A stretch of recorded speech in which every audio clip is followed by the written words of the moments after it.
ശരി ജോസി. കൊല്ലത്ത് നിന്ന് ലിജോ റോളൻസും ചേരുന്നുണ്ട്. ലിജോ, ഈ മരം വെട്ടി ഒതുക്കാത്തതൊക്കെ പലയിടത്തും പല അപകടങ്ങൾക്കും ഒക്കെ കാരണമായിട്ടുണ്ട്. കടപുഴകുന്നതല്ലാതെ ഈ മരച്ചില്ലി വീണൊക്കെ അപകടങ്ങൾ ഉണ്ടായിട്ടുണ്ട്. പലയിടത്തും ഗതാഗത തടസ്സമുണ്ട് എന്നറിയുന്നു. ഏതൊക്കെ ഭാഗങ്ങളിലാണ് കൂടുതൽ മഴ കാരണമുള്ള ബുദ്ധിമുട്ടുകൾ ഉണ്ടായിരിക്കുന്നത്? എന്തൊക്കെയാണ് ജില്ലയിലെ നിർദ്ദേശങ്ങൾ?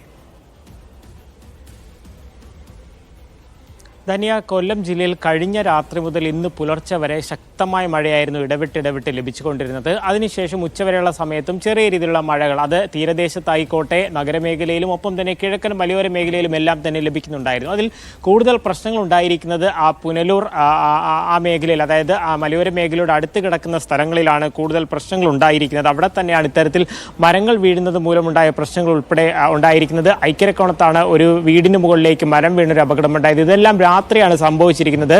ഈ വീടുകൾക്കും ഒപ്പം തന്നെ മതിലിനുമൊക്കെ പ്രശ്നം പറ്റുന്നതിൻ്റെ ഒപ്പം തന്നെ വലിയ രീതിയിലുള്ള വ്യാപകമായിട്ടുള്ള കൃഷിനാശവും സംഭവിച്ചിട്ടുണ്ട്. അതായത് പുനലൂരിൽ കാറ്റിലും മഴയിലും വലിയ രീതിയിൽ കൃഷിനാശം സംഭവിച്ചിട്ടുണ്ട്. കോട്ടവട്ടം സ്വദേശി മുരളീധരൻ്റെ അദ്ദേഹം നട്ടു വളർത്തിയിരുന്ന വാഴത്തോട്ടത്തിൽ നിന്ന് ഏകദേശം 100ഓളം വാഴകളായിരുന്നു ഈ കാറ്റത്ത് നഷ്ടപ്പെട്ടു പോയത്. മാത്രവുമല്ല, ഈ കൊട്ടാരക്കരയാണെങ്കിൽ പെരുങ്കുളത്ത് ഏകദേശം 450-ലധികം വരുന്ന, അതായത് കൊലച്ചു നിന്ന് അത് വെട്ടാൻ പാകമായി നിന്ന ആ വാഴ കൊലകളാണ്, അതായത് വാഴയോട് നഷ്ടപ്പെട്ടത് മൂലം വലിയ രീതിയിലുള്ള ഒരു നഷ്ടമാണ് ഉണ്ടായിരിക്കുന്നത്. എത്തക്കുലകളായിരുന്നു അവിടെ കർഷകന് നഷ്ടപ്പെട്ടിരിക്കുന്നത്. രാജപ്പൻ എന്നാണ് ആ കർഷകന്റെ പേര്.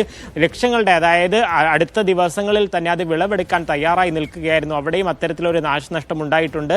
ഈ സമീപ സ്ഥലങ്ങളിലെല്ലാം തന്നെ ശക്തമായ കാറ്റ് അഞ്ഞടിച്ചത് കൊണ്ട് തന്നെ സമീപ പ്രദേശങ്ങളിലൊക്കെ ഉള്ള തന്നെ വിളഞ്ഞു നിന്നിരുന്ന പല കൃഷിക്കുമാണ് വ്യാപകമായ നാശനഷ്ടം ഉണ്ടായിരിക്കുന്നത്. മറ്റൊരു പ്രധാന കാര്യം, ഈ തീരദേശവുമായി ബന്ധപ്പെട്ടുകൊണ്ട് ജില്ലാ ഭരണകൂടം തന്നെ ആ ജാഗ്രത പാലിക്കണമെന്നൊരു നിർദ്ദേശം നൽകിയിട്ടുണ്ട്. വലിയ രീതിയിലുള്ള തിരമാലകൾ, നേരത്തെ തന്നെ മുണ്ടയ്ക്കൽ ഉൾപ്പെടെയുള്ള സ്ഥലങ്ങളിൽ ഈ കടൽ കൂടുതലായി കരയിലേക്ക് കയറുന്ന രീതിയിലുള്ള ഒരു പ്രശ്നങ്ങളൊക്കെ നേരത്തെ തന്നെ ഉണ്ടായിരുന്നു. അതിന്റെ ഭാഗമായിട്ട് ആളുകൾ കൂടുതൽ ജാഗ്രത പാലിക്കണമെന്നൊരു നിർദ്ദേശം നൽകിയിട്ടുണ്ട്. ഇനിയും വൈകുന്നേരം ആവുന്നതോടുകൂടെ വീണ്ടും മഴ ശക്തമാവുകയാണെങ്കിൽ ഭരണകൂടം നൽകുന്ന കൃത്യമായ നിർദ്ദേശങ്ങൾ പാലിച്ച് ആവശ്യമെങ്കിൽ വീടുകളിലേക്ക് മാറുന്നത് ഉൾപ്പെടെയുള്ള കാര്യങ്ങളുമായി മുന്നോട്ട് പോകണം എന്നുള്ള കാര്യമാണ് ഇപ്പോൾ അറിയിച്ചിരിക്കുന്നത്.